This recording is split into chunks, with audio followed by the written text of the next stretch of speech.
Ladies and gentlemen, we're back again with you with Channel 23, The Faces of Carlsbad. And as I've told you before, many times before, this is a show that you're going to meet very beautiful women at times, or very handsome men at times. And today, we have a very handsome young man here. I say young because everybody's younger than I am. And that's Mr. Steve West. Steve, welcome to How are the you? show. Good to see you, Bob. Good to see you. You probably need to get your eyes checked if you're calling me handsome, so. Well, no, I don't think so. This is a show that we go into your background, where your grandparents came from, and then where your parents were born and where they came from, and then you. And then we're going to talk about some of the things that you've gone through in your lifetime that would be very fascinating to the people who are going to be watching our show on Channel 23. Okay, great. Is that okay? That sounds fine. All right, let's start off years ago. No, not that many years ago, because you're quite young. But anyway, your grandparents. Well, my dad's parents, they moved here in the 1890s from Westville, Oklahoma. Oh. And he came out by wagon train, and stayed here a couple of years and went back, and then turned around and came back. He ended up dying pretty young. He ended up dying in 1896 when he was fairly young. He was in his early 30s. And Grandma at that time, she had 4 or 5 kids, and she pretty much raised them on her own. She ended up marrying a guy who lived at what they called Badgerville then, which is now called Hope, New Mexico. Hope, New Mexico, yeah. And they lived in a dugout up there. And after a few years, she had it with him, and she moved back to Carlsbad, raised my grandfather, who was Jesse Christopher West, and worked as a nurse, worked as various jobs around town, and on my mom's side, my grandfather, he actually came from Ireland. He came from County Galway in 1850, and settled in New York and went to Pennsylvania, and then eventually he was killed in a coal mine accident, and they brought him out of the mine. They brought him on a bed and just basically dumped him in the front porch and said, "This is how we treat our workers." So my grandfather then, he said, "I've had it with mining. I'm out of here." So he left. And of course, he ended up doing mining in South Dakota. He worked in the gold and lead mines out there, and then went to Arizona, and that was where he met my grandmother, whose parents had actually come out of western Mexico, out of a little town called Uris, which is just north of Hermosillo in the state of Sonora. And they had come out because her father had died, and they lived on a ranch, and at that time the law was the ranch stayed in the family hands, and she really wasn't part of the family, so she had to go find something else. So she was a refugee herself in a lot of ways. So she came north to Arizona, and then eventually produced 7 kids, 5 of whom who lived. One died from a rattlesnake bite when he was 7, and another one, I'm not sure what he died from. There's a lot of family history, unfortunately, that gets lost over the ages. And Grandma met him when he was a prisoner. When he was working at the Florence State Prison, and they ended up getting married. And he spent the rest of his life as a deputy sheriff in Pinal County, Arizona, Superior. And from them, my mom and my dad met. He was also Jesse Christopher West Jr. and he didn't like the name. He didn't like Jesse Christopher, so he just went by JC. And they had moved there from Hurley, New Mexico, and had lived in Superior for a few years, and that was how the two families got connected with each other. Where's Hurley? It's over near Silver City. It was another copper mining place. And after the war, during the war they corresponded, and after the war they kept corresponding, and they ended up getting married. And which war are we talking about? World War II. World War II. Yeah. Let me ask you a question. Your grandmother, you say, came out of Mexico? Yes. Didn't anybody down there want to have her stay? Because Well, apparently the way it was the husband died, and he had this ranch, and the ranch stayed in the family, and she left. She traveled in a covered wagon from Mexico to Florence, Arizona, and it was a pretty rough time then. This would have been about 1886. Oh, yes. And you know, I drive across there quite often. I've got relatives all over Arizona. I tell everybody my Arizona ancestors were good Irish Mexican Catholics, and they had lots of kids. They had 13 kids. Oh, my And I drive across there, and I think, you know, it's hot, and you get out, and it's you know, over 100 degrees, and there's no water and stuff. And I keep thinking, wow, when they drove across here, they were pretty tough people. I'd hate to have to hate to have to do something like that myself. Yeah. Yeah. Absolutely.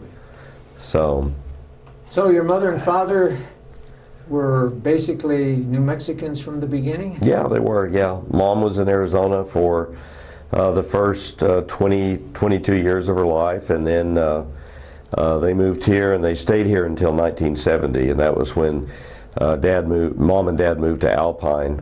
The potash mines had shut down, and there was a lot of financial stress in the community. Oh, yes. So he had a store in Loving, and they lost that, and then they moved on down to Alpine, Texas, and that's where they're both buried right now, is in Alpine. I see. And you were born I was born here at St. Francis. St. Francis Yeah, Hospital? and I didn't realize until a few days ago that I always thought it was St. Francis, which was the police station now, but actually there was a prior St. Francis to that over by the library, and that was actually where I was born in 1949, because I guess the hospital was built in '53. So, and that's where my oldest daughter was born, and in 1972. So we've sort of carried on the tradition a little bit. Wow, I'll tell you. And as you found out, you started growing up in the Carlsbad school system?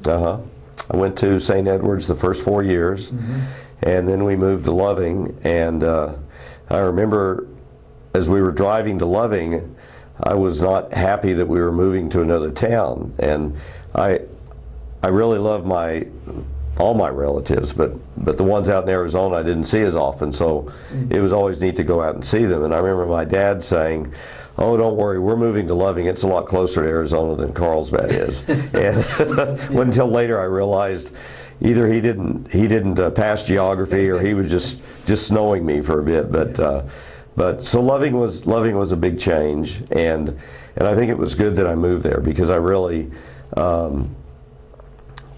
got to connect with a lot of people that, I mean, Loving is a small town, and you got to know everybody. Yeah. And you know, if you went to school and pulled a prank on somebody, your parents were going to find out about it regardless. And you really got to know the people well. And I went back there later, many years later, and taught school there for 6 years, and that was really a good thing to do, because again, you just really got to know all the people that were, you know, part of the town, and you really felt like you were part of the town. I really think small communities are better places to grow up in. I do too. I grew up in a town of around 2,000, my early years, a place called Sterling. Oh, okay. And then I moved to Wadsworth, where they had 7,000 people. Yeah. But they've grown too. But this business of a small town, I mean, I like Loving. Yeah. And I talked to, just the other day, the former female mayor came up and said, "Well, it's so nice to see you again." He said, "It makes you feel good." It does. And it does. You hit the nail on the head there. Yeah. And then you graduated from Carlsbad. Carlsbad. Yeah, we went to Loving just to the 9th grade. One of the things, and I didn't really know it at the time, but the classes that graduated from the 9th grade in Loving would come to Carlsbad, and usually only half the people would ever graduate from Carlsbad. And now they have a high school, and their last graduation, if I remember correctly, was they had 46 students in the senior class, and 45 of them graduated, which is what you need to be doing. Absolutely. Yeah. You're absolutely truthful on that one.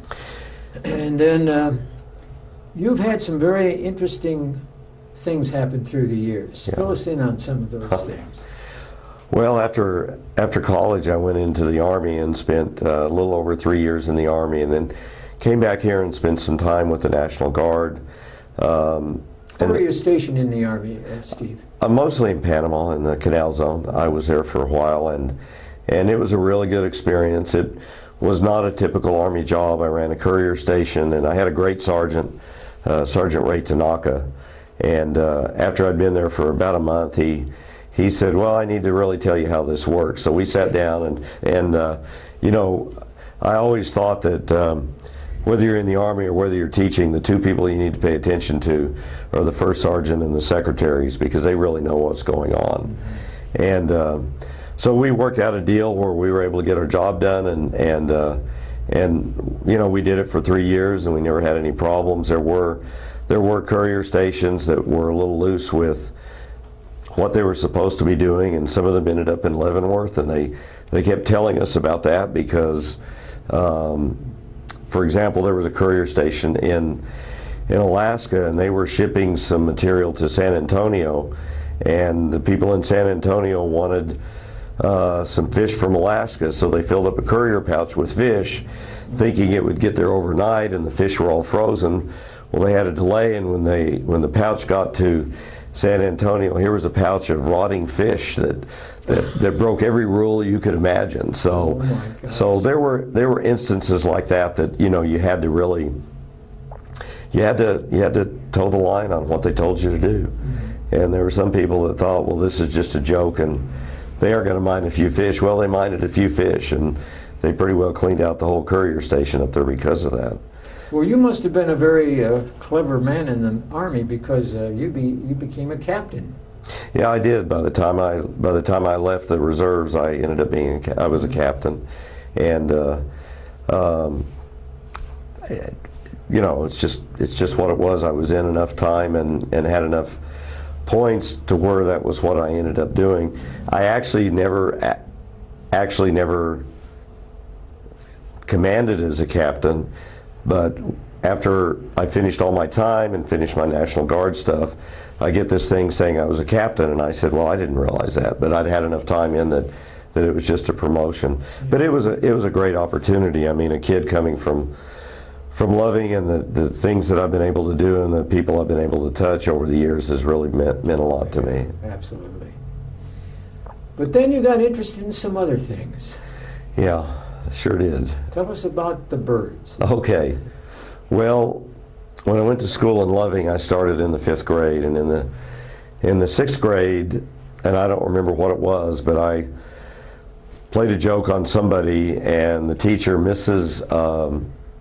think it was Mrs. Lazenby, came to me and said, well, we know you did this, and you're going to miss recess today, and I want you to write a report on Birds of Loving. Well, I didn't know what Birds of Loving was about. And she said, there's a World Book Encyclopedia, so get it out and write something about these birds. I still remember writing the report. I wrote these little blocks of information about each bird that I thought was probably here. And I thought, well, that's kind of neat. So I then went to the 7th grade, and Mr. Merchant, Wally Merchant, who was my science teacher and later was my principal when I taught school there, he was interested in birds, and he came from Maine. He always kept his Maine accent, and we talked a lot about birds, and he would take us on hikes. We'd go down to Higbee Hole and would look at birds, and I remember he was really good at imitating their whistles, and there's a bird called a Pyraloxy, and I'm not going to try to imitate the whistle at all, but it's got a really long melodic song, and he would do this whistle, and the bird would come out of the mesquite or whatever. And he was really a good teacher and a good mentor and a good friend to have at that time. I mean, this was in the years before computers and iPads and all this other stuff, and kids sort of had to find their own form of entertainment. And for me, that was it. And I was also in Scouts, and so there was an impetus to get out there and, you know, see what was out in the natural world, and that certainly was something to get me out there. And I remember at various times when I'd be on a bird trip somewhere or would run into some problems or something, I'd think, Well, this all goes back to that report I wrote, and to Mr. Brummett and to Mr. Merchant, because they were the ones that got all this started. And I really feel that it's enriched my life in a lot of ways. It's not that being a bird watcher is anything better than anything else, but it gets you to sit down and look at the world around you, to look at things that are affecting the environment, to look at the natural world. And it also, even though you're dealing with birds, it also teaches you about other people and the changes that they face in life.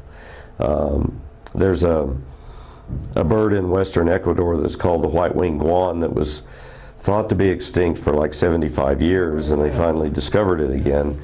And when they finally discovered it, they said, well, there's only 50 or 60 of these birds left.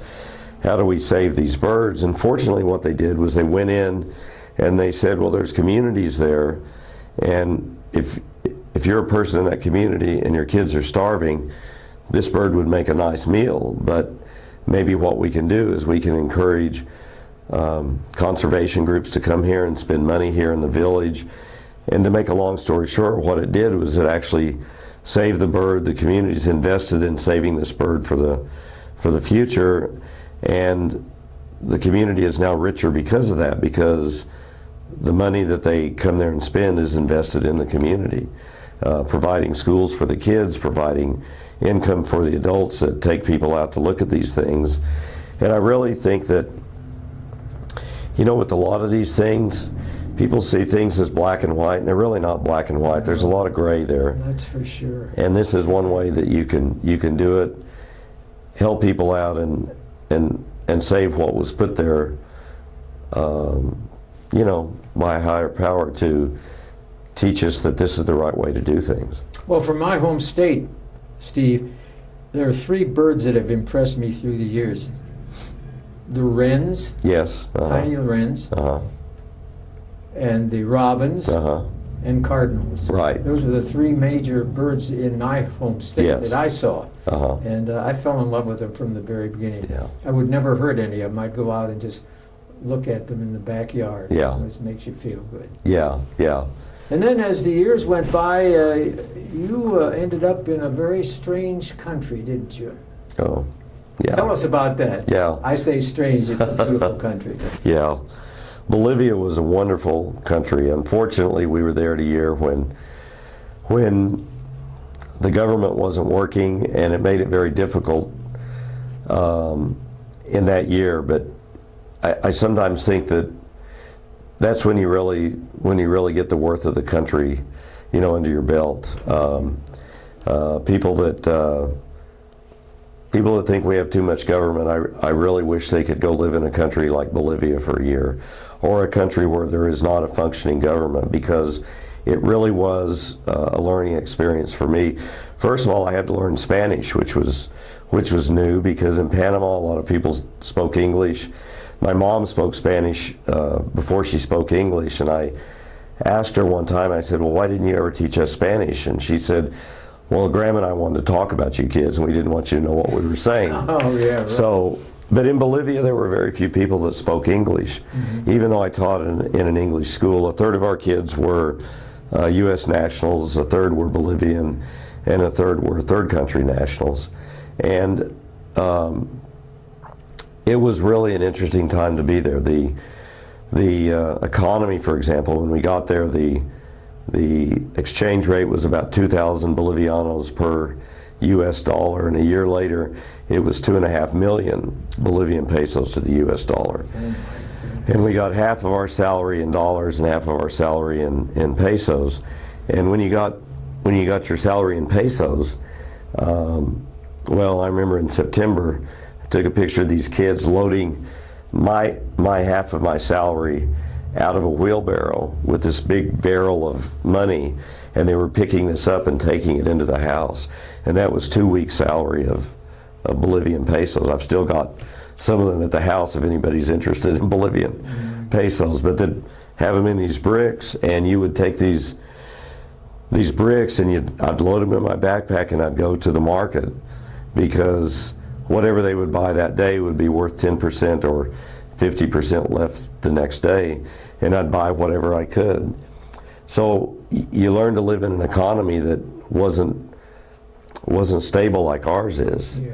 And so I might load it up and I might go down and I might get, 3 or 4 tins of tuna, and that might be all that I would get. So that was interesting.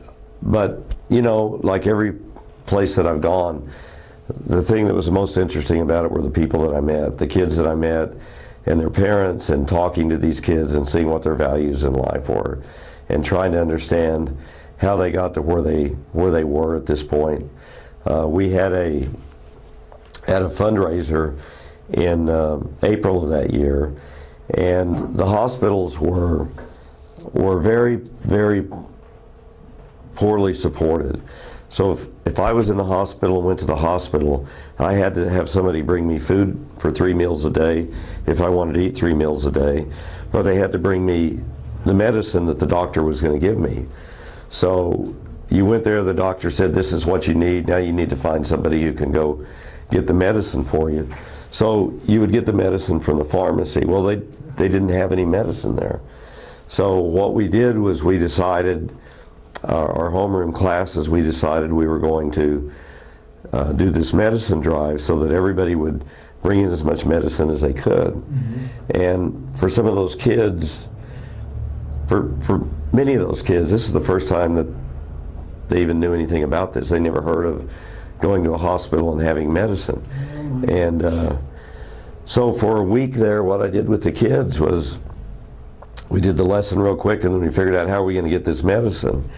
And when they brought the medicine in, we had more medicine than anybody else, because I really felt it was important to inspire these kids to get out there and get the medicine. And they would go to the pharmacy and they would have so many pesos, and they'd say, well, what can I get for this? So they'd give them the medicine, they'd bring it. And of course we couldn't do this in this country because you have to have control of the medicine from step A to step B to step C. That's right. So in my classroom we had this huge mound of medicine, and every day they would come in and I'd say, I don't think that's enough, we need to get some more. And when we took it all in, I mean, it was important that these kids felt like they were contributing something to their country. So and I hope that it went to some people that actually needed it, because if you were there and if you didn't have anybody to go get you penicillin, well, you were just out of luck. And after a while you would either find somebody or you'd just go home and you'd face the consequences. But it was a very rough thing for a lot of these kids to go to the hospital and see what was going on. And you could have picked anything in the world. We could have picked homeless people, we could have picked people that were facing hunger. There were lots of things like that. And that was what, I don't even remember now who picked it, but that was what we ended up doing. Mm-hmm. And I think in those 2 weeks the kids learned not only about the needs of their fellow citizens, I think they learned a lot about themselves in the process. Well, what brought you back to the United States? Well, I came back in '85. My father had passed away and Mom was having a hard time, so I came back and I got a job in Presidio, Texas. And my plan was to come back, and after Mom got to doing better, was maybe to go back into the Army again, because I really felt like the Army taught me, as an individual, you need to serve whatever community you're in. Yeah, absolutely. And I'll tell you what, after a couple of weeks of teaching school in Presidio, Texas, which was one of the poorest districts in the state, there were like 1,035 districts in Texas, and we were like 1,028 in terms of the low amount of money that was spent on the students. But after there for a couple of weeks, I thought, this is what I want to do for the rest of my life. And that was sort of when I decided, well, I'm not going to go back into the Army, but this is what I'm going to do. So you did, and you came to Carlsbad. I did. Came back to Carlsbad, and I taught up here. Well, we always call it mid-high, but PR Leyva. And then from that, in 1989, I went up to the high school and and taught the course that I really wanted to teach all my life, which was biology, and taught that until 2007. And you know, it's like I tell people, every day you go to school isn't going to be the best day that's in the world, but when you put it all together, you pick something that, you know, was really a gift that Very enjoyable. Very enjoyable, yeah. And I had lots of students who went to the International Science and Engineering Fair. Sammy Rayro, or Sammy Uhrig, was the one that got me started on that, and she was the first student that went. And it was great. There were all kinds of opportunities to help kids. I was at Pecos Valley Academy the other day, and this girl came up to me, and you know how it is. After a while, all these students, as they get older, they all look familiar, and you know you had them in class. And so one girl said, "Well, I came into your class in 2005, and you wrote me a letter of recommendation to go to this hospital in Phoenix to study nursing," and I sort of remember it, but I really don't. But you know, you can have a positive impact on a lot of kids just by being there for them. Well, we have only about a minute to go, but tell me, what's in the future for Steve West? Well, one thing I want to do is I always want to be there for kids. Yeah. I want to help kids. I want to help kids with science fair projects. I visited with BLM earlier today, and the idea is getting some of these kids who are coming from homes where the father's not there, the mother's not there, they're being raised by grandparents, and taking some of these kids from what we always call Alta Vista and taking them out to 6 Mile Dam or to Black River or something like that, and do some cleanup with them and show them what's going on, because I think that's one of the things some of these kids really need. Oh, absolutely. They certainly need that in their lives. And I've done that before with a few kids there, and I got to tell you, they really appreciate it. I had forgotten it was Super Bowl Sunday, and I called these two kids up, and I said, "Hey, I'm going to go out to Boyd's Cave north of town, and I've got to take some surveys out there. Do you guys want to go?" And they both love football, and they said, "Yeah, we'd like to go." And I said, "Well, I'll come pick you up about 2 o'clock." And they said, "Well, Super Bowl's on today." And I said, "Well, I'll tell you what." I said, "I'll pick you up next week." And they said, "No, we'll go. We'll watch it later."